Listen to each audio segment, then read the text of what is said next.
Ay, no, espérate. Vamos, Dimara, vamos, Dimara. Espérate. Ya, pido descansito. Apenas vamos a la mitad, pero va. Un descansito para beber agua. Vale. Mira cómo quedó la botella. Es que yo no mido mi fuerza, amiga. O sea, no dudo de que seas fuerte, pero esas deformaciones no tienen nada que ver con la fuerza. Ah, ¿no? Si aplastas mi botella, te aseguro que vuelve a su forma original. A ver. Ah, mira, es verdad.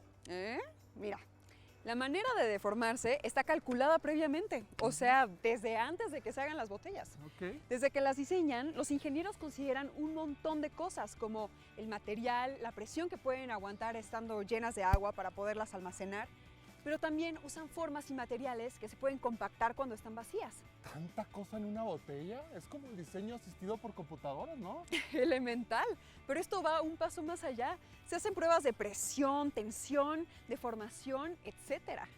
O sea, ¿me estás diciendo que hay física, matemáticas e ingeniería en una simple botella de agua?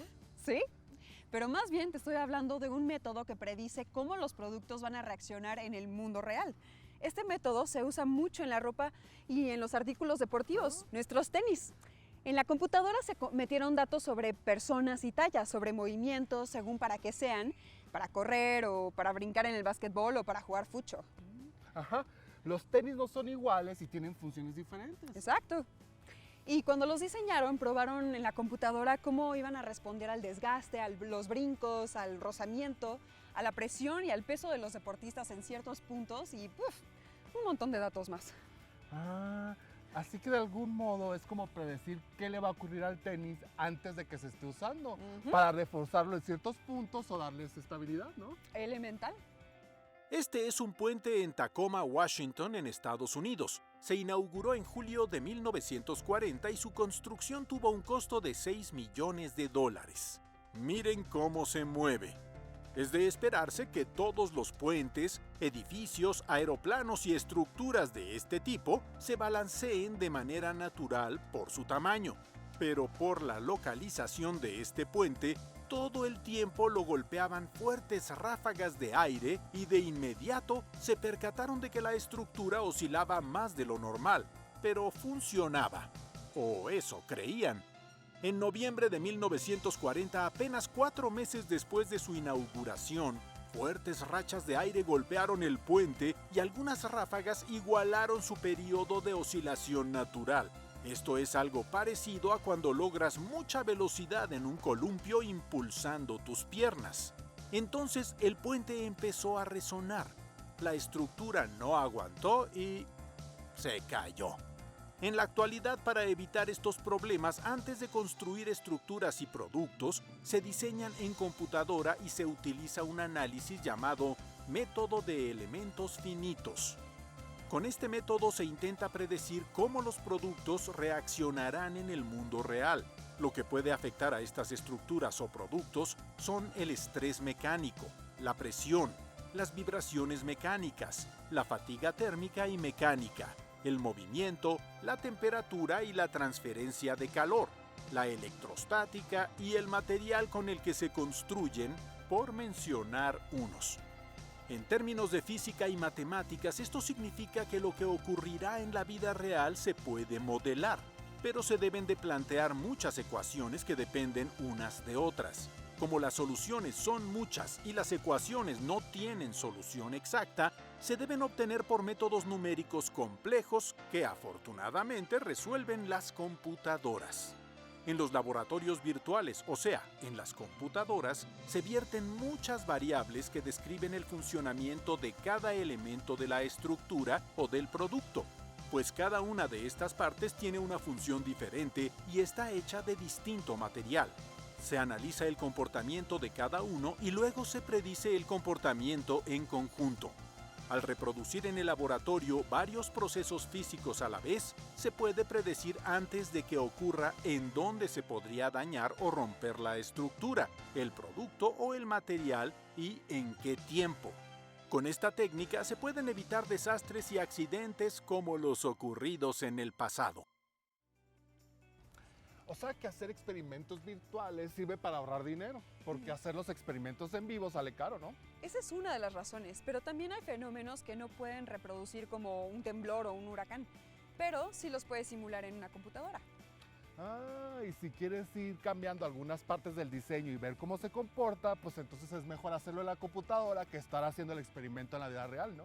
Elemental. Por ejemplo, en el caso de los tenis se pueden ir reforzando de ciertas partes donde hay desgaste. O en las botellas como en la tuya, es importante que la parte que se aplasta para que salga el agua se vuelva a restituir, pero Así que es. las botellas desechables se puedan aplastar. Sí, justo para eso sirve simular estas cosas que al final de cuentas son fenómenos de la física.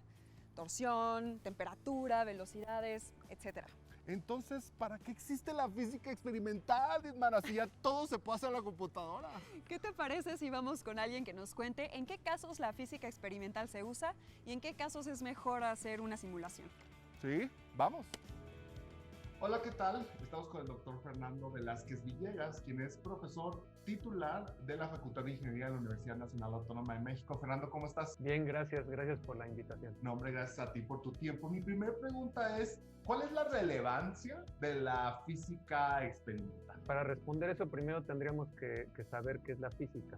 La física es el estudio de los fenómenos que existen o suceden en la materia y en la energía o entre ellos. Y la parte más importante es que establece las leyes o modelos que describen esos fenómenos. Eso es la física en términos generales. La física experimental estudia eso mismo, pero desde un enfoque de la observación, de la experiencia.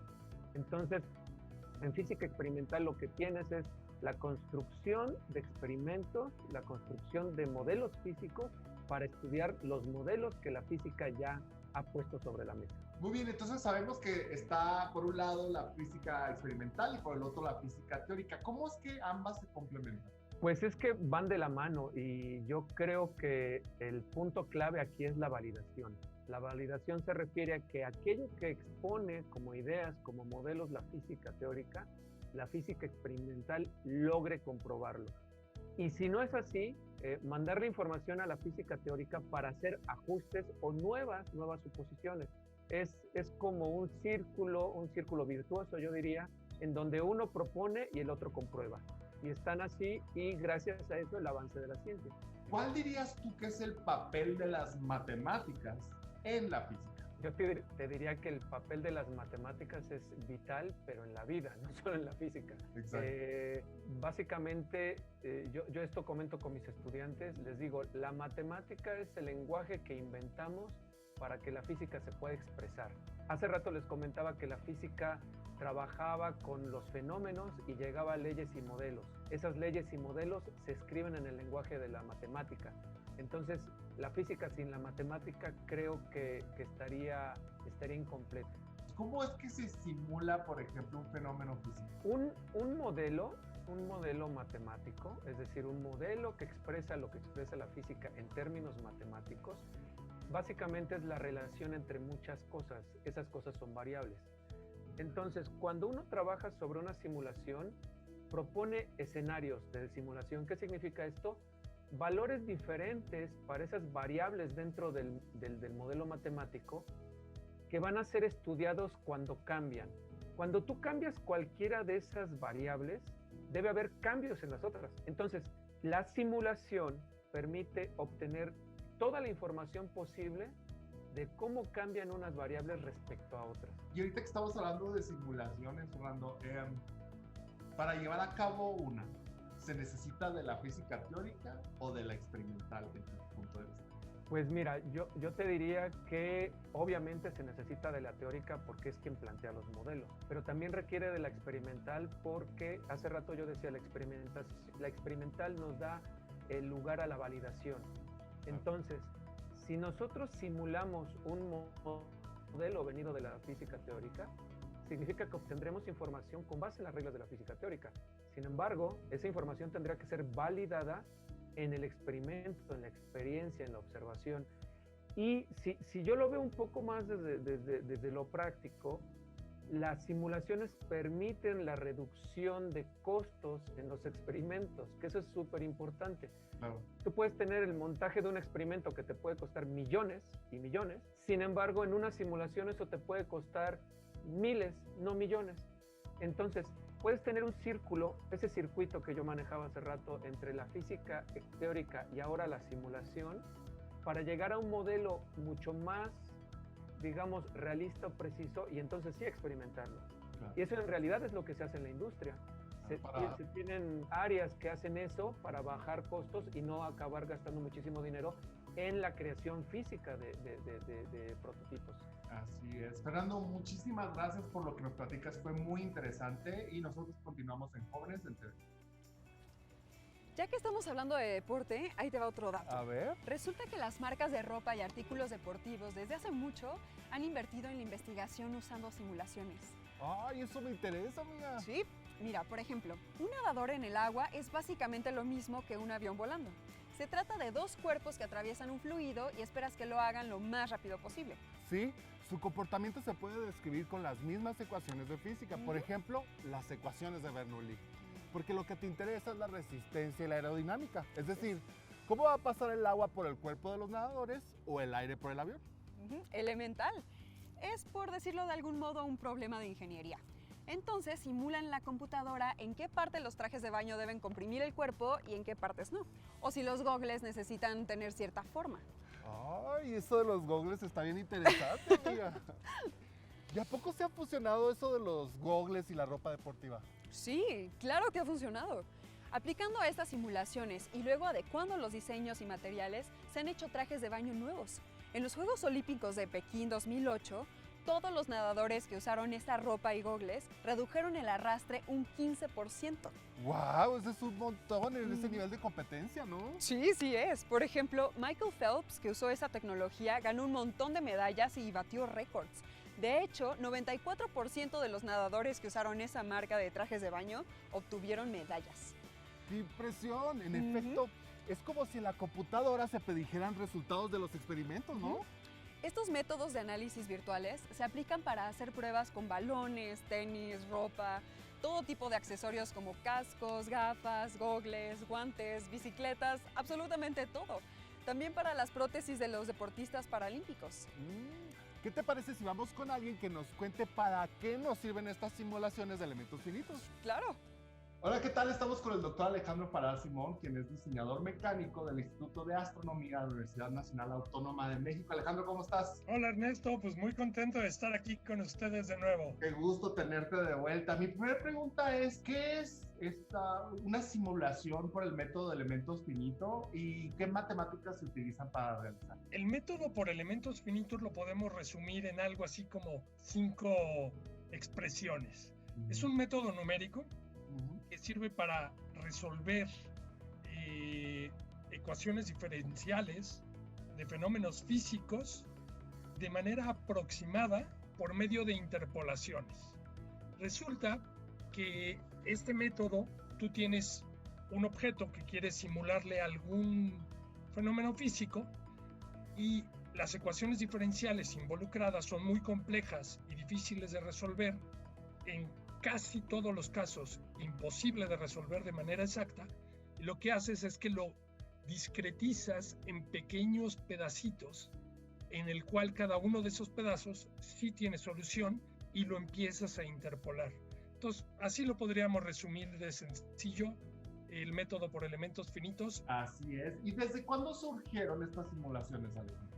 La primera vez que se propuso este método fue Henry Kopf, en 1941, un investigador, y resolvió problemas elásticos, que es como lo más cotidiano que tenemos a la mano. Sin embargo, en el 43 se empezaron a modelar ya problemas de torsión. Es un poquito más complicado, más cuando la figura tiene, por ejemplo, un barreno. Y con la aparición de la computadora, pues este método, que hay que recordar que resuelve ecuaciones diferenciales en forma matricial haciendo interpolaciones, y se empezó a aplicar en un montón de aplicaciones. El primer libro que se publicó ya en forma fue de Sienkiewicz en 1967, Y bueno, de ahí para el real es algo que usamos los diseñadores mecánicos, y también las mecánicas en el día a día, y prácticamente es una herramienta de primer nivel. De primer nivel. Estoy viendo por ahí una pieza mecánica en la que se le aplicó el elemento finito, porque se ve como si tuviera diferentes temperaturas, pero se están analizando diversos fenómenos físicos en esta figura. ¿Cuáles tú dirías que son las aplicaciones actuales que le podrían interesar a los chavos de bachillerato del elemento finito? Bueno, justo le diste al clavo. Esta simulación que tengo aquí atrás es parte de mi trabajo y es la estructura mecánica que soporta un instrumento para un gran telescopio. Es muy importante simularlo para ver que va a funcionar. Y lo que se ve aquí son los desplazamientos. Entonces, de entrada, sirve para calcular desplazamientos, sirve para calcular esfuerzos y deformaciones. Sin embargo, de la misma manera, se puede utilizar para resolver prácticamente cualquier ecuación diferencial que veas por ahí en el camino. Por ejemplo, de flujo de fluidos, de transferencia de calor, análisis electrostático o electromagnetismo. Es una herramienta muy poderosa que cuando tú ya tienes la ecuación de forma del fenómeno físico, pues básicamente a partir de modelos tridimensionales en la computadora, aplicas una cierta secuencia y puedes obtener resultados con buena precisión. ¿En qué otro nivel o en qué otro campo de conocimiento podrías decir que se pueden utilizar este tipo de secuencias? Bueno, me atrevo a decir que hasta en la astronomía lo han utilizado. Hay investigadores que utilizan este mismo método para modelar fenómenos de cuerpos que están interactuando por la gravedad. También, como ya lo dijiste, bueno, los ingenieros civiles lo usan todo el tiempo, pero también la gente que hace, por ejemplo, un barco, que es carísimo y no quieres andar experimentando a prueba y error.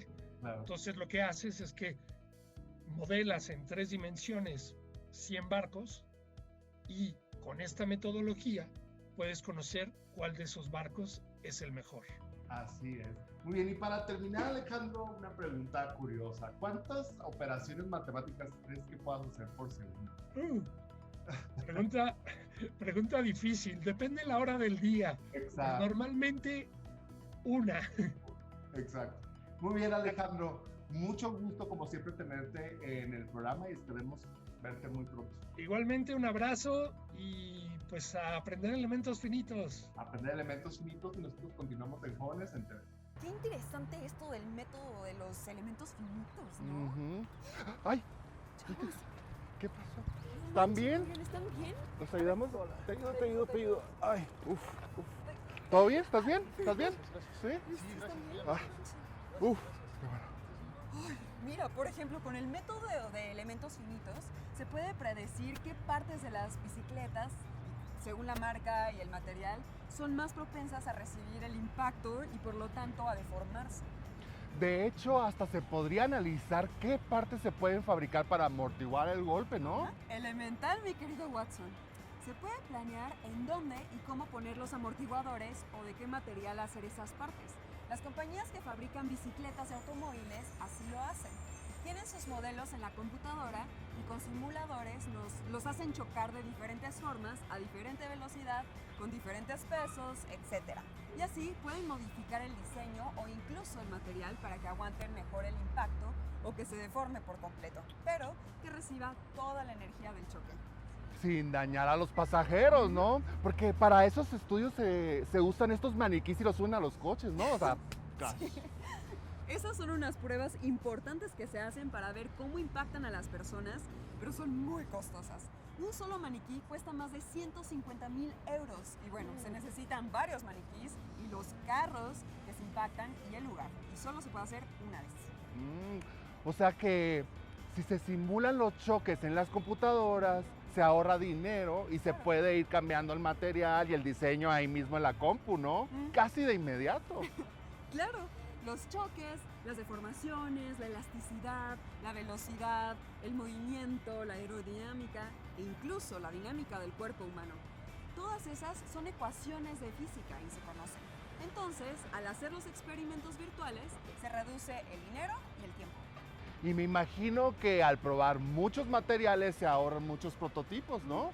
Hacen varias simulaciones cambiando las variables, obtienen el mejor diseño y a producción. Así es.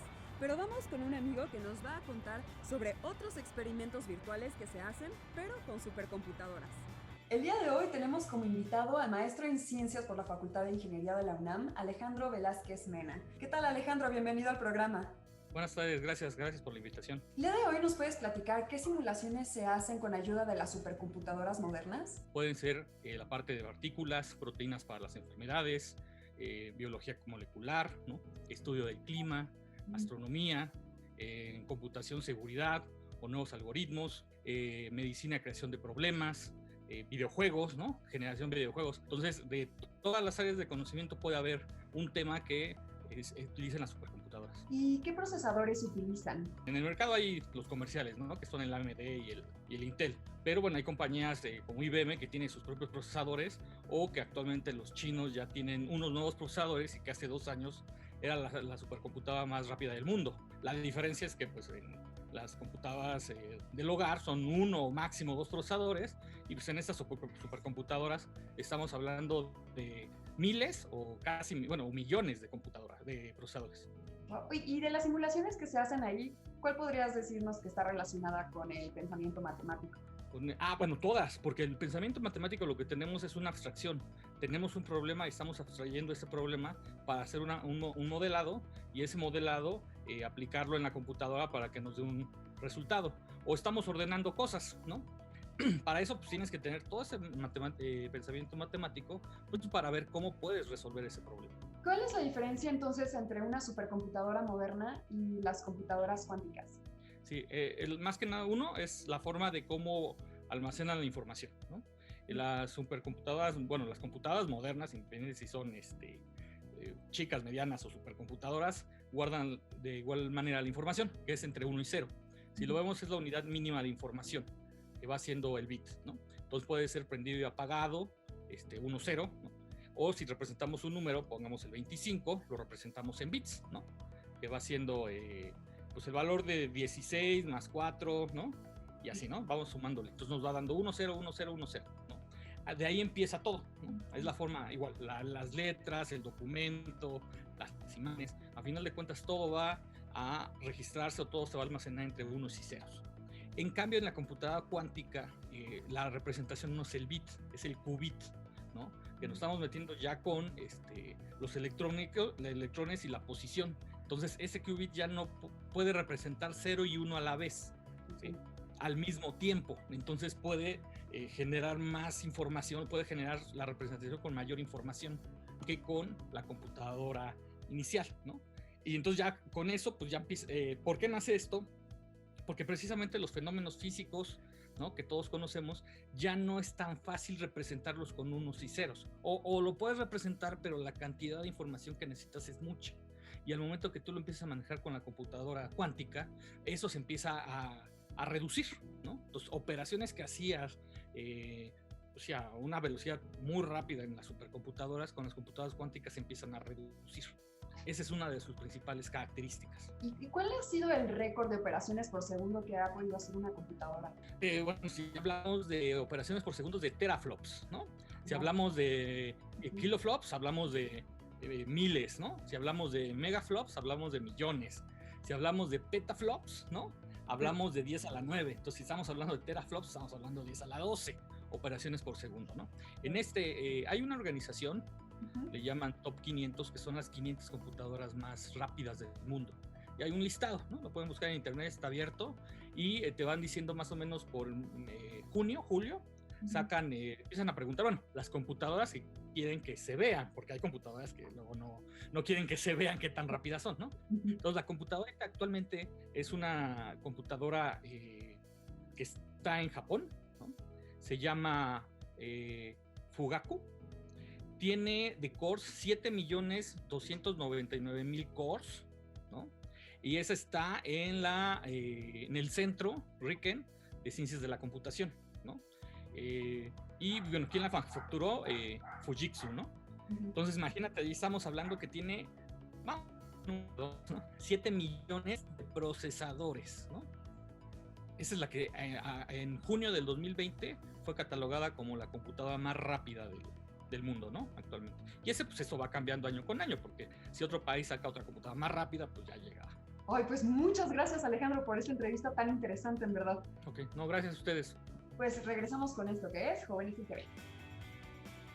O sea que cuando tenga muchos datos que analizar, necesito una supercomputadora. Es más, quiero una computadora cuántica de regalo de Navidad. Uy, pues ve ahorrando porque son caras y además su funcionamiento todavía no es muy estable.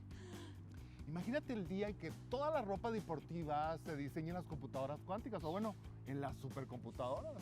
Pues antes de pensar en el deporte, también hay como problemas más urgentes, ¿no? Como, no sé, diseñar edificios muy seguros contra sismos, o que no se deformen en incendios o en impactos, o hacer estructuras con material reciclado, o piezas mecánicas que mejoren la eficiencia energética de máquinas, ¿no crees? Sí, o puentes que no se caigan cuando los mece el viento, ¿no?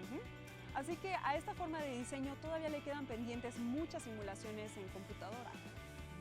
Pero muchas. Muchísimas. Bastantes. Pero sí quiero mi computadora cuántica. No. Lo que no nos queda es tiempo, ya nos vamos. La pregunta del programa. Queremos saber cuántas operaciones pueden hacer por segundo. Yo soy rápida haciendo cuentas. Ah, sí. ¿Cuánto es 459 por 89? 130. Pero no está ni cerca, Dismara. Te dije que era rápida, no buena. Dismara, no inventes. Tus chistes parecen memes. Nos vemos más al rato con otro tema. No olviden participar con Jóvenes en TV y hacer este programa suyo. Y a continuación la barra de comunicación y arte. No nos despedimos, nos vemos en unas horas.